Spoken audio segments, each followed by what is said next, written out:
Tamadam acayip ardulan acayip tetirlenge sağol. Hormatına sağol. İnni bir ne şehitleme teklif ediyorlar. Yaşlılar kahiş ettirler. Yusuf Ahmet destandan kisan aydım ildiğine sepleleyen adamlar. Gözer Şah diyen bir Şah Yusuf bilen Ahmet'in aydından Mirdemet diyen bir deyusi yolladı. Mirdemet gülüsü gelmese gülüp ağlası gelmese ağlap bulan dol anamına girdi oturuverdi. İnni ululu meseleleri Mirdemet olmada çödügülmen oturuyorlardı. Güllün burgununne ey Yusufcan Ahmetcan siz bir avşkalar etseniz menem el dağın ağırcığından çağı çıklama görür kaydırdım deyip sehet bir tegede seyretmen yaşlı yaşkıça seyretmen 40 yıldı bilen atlanın deyip yolu ravana oldu. Bulun Balaman dağlarının eteğine iyicek naharlarına uyku dermanları beyhuş ediyen ferişteler kadınları garip neredesin gödül Şah deyip at çaptı. Hey padişam kimin yüzü koyunu tüm yüzü alsa 5-10 tane adam ver Ahmet'in suğuna tayin sen deydi.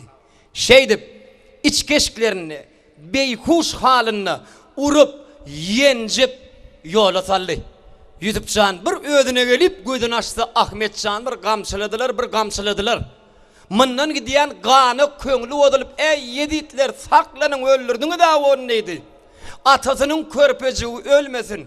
Cehennem yüreğin ödüm piyadı. Golun çödüp Han Ahmet'i ataminlerin deyip Balaman dağlarını Bey Yusuf yeditlere yalvarıp 5 kelimen söz diyer oldu. Şeyvelikte ataminlerin diyen Türkmen halk kaydımayı edi dilime yadigar galli. Dinleyin din canın mehribanlar. Toyma devam ediyor.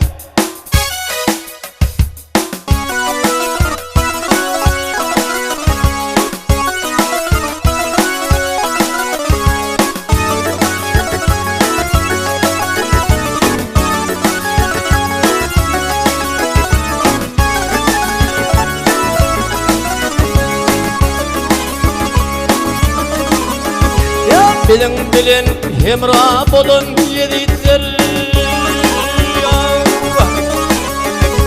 Bilin hemra bolun yeditler Olun çödün can Ahmet'imin derin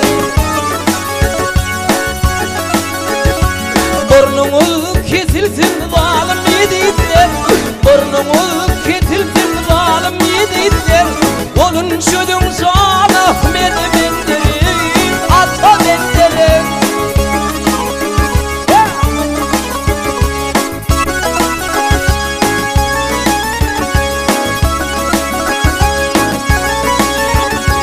Alevinin bindiği edü düşürde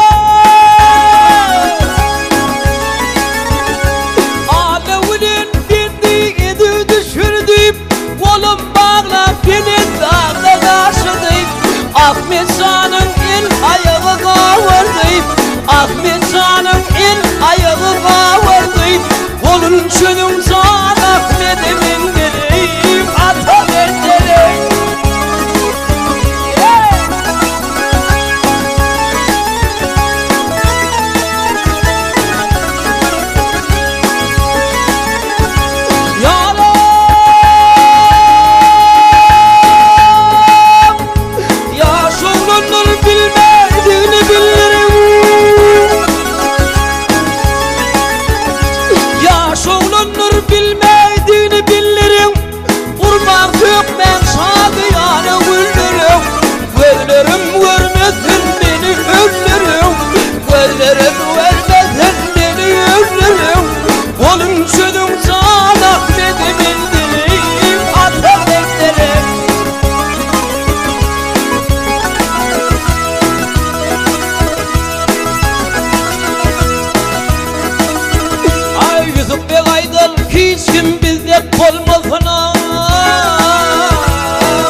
olmasın Zavk iradet sarılığım solmasın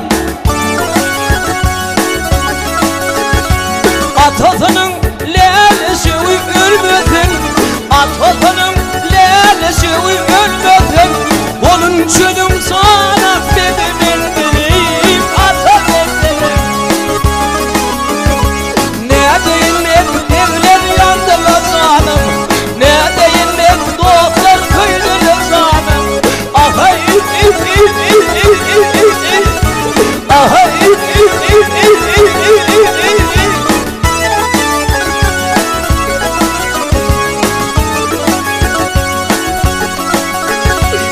Cehennem yüreğin ödüm ziyade, cehennem gideyin ödüm